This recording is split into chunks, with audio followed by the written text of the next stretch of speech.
The legacy system was inspired by the fact that Star Wars it has a lot to do with family. In fact, one of the most famous family relationships in cinema is the relationship between Darth Vader and Luke Skywalker. There's a lot of fans out there who want to have their own Skywalker-type family tree.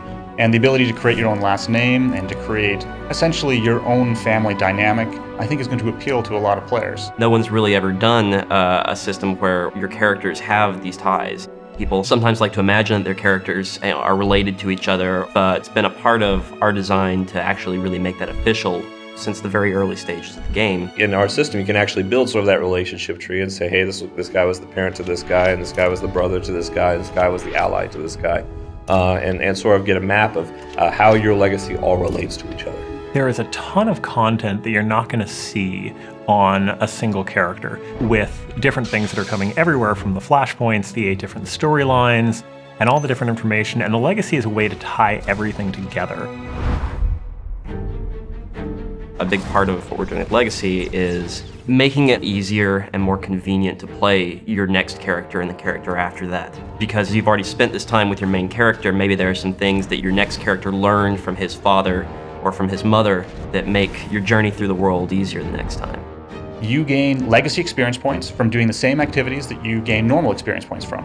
And those legacy experience points gain you legacy levels. As you go up in legacy levels, you unlock new abilities, you gain the ability to purchase other abilities, and these abilities change how you can play the game.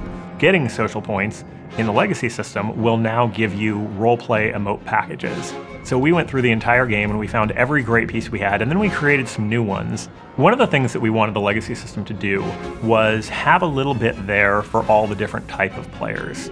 And role-playing is no different.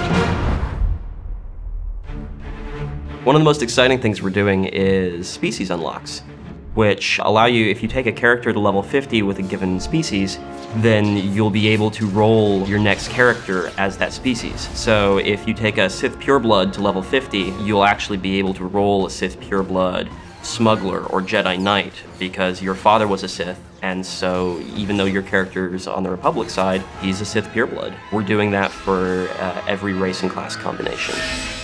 If you hit certain benchmarks in your class player story, we're going to give you unlocks. That, for example, might allow you to, I don't know, force choke somebody while you're playing an agent. And we're going to have some good controls on that to be sure that it's mostly fun and mostly, kind of toys, but at the same time, we really want to add some flair to the experience. It allows you to live out that fantasy, and I know a lot of fans have this fantasy of when you have someone who's not a Jedi or a Sith, but has an affinity for the Force. So if you create a bounty hunter that's a part of the legacy system where you have a high-level Jedi Knight, that bounty hunter might be able to use certain Force abilities that his parents had access to. One of the things that you're going to start seeing drop throughout the game world is what we call bind and legacy gear. There'll be items that are specifically restricted to your legacy that you can trade freely amongst the characters on your account. So, it may bind when your Sith Warrior picks it up, but then he can mail it to your Imperial Agent character. That character can get sort of a head start with good gear early on. For players who don't like to play multiple characters, they have their one character and that's the only character they're going to play. The legacy system still has benefits to them. You still gain legacy experience points, you still gain legacy levels, and those will still give you unlocks. I think I'm most excited about getting to see what combinations of unlocks people get and seeing these characters out in the wild. I'm excited to see Sith Purebloods on the Republic side and Chiss Jedi Knights and see what players come up with as their personal fictions for how this came about. We are constantly looking for ways to expand the legacy system. Not only new abilities that we can have, just new ways that we can bring legacy into the whole system. So this next version of the legacy system you have is really just the beginning. The legacy system is something we're going to support for years. We have a team that's entirely focused on continuing to add new abilities, new perks, and some other secret stuff I can't really give details about right now. But suffice to say, you're going to see new stuff in the legacy system for many, many months to come.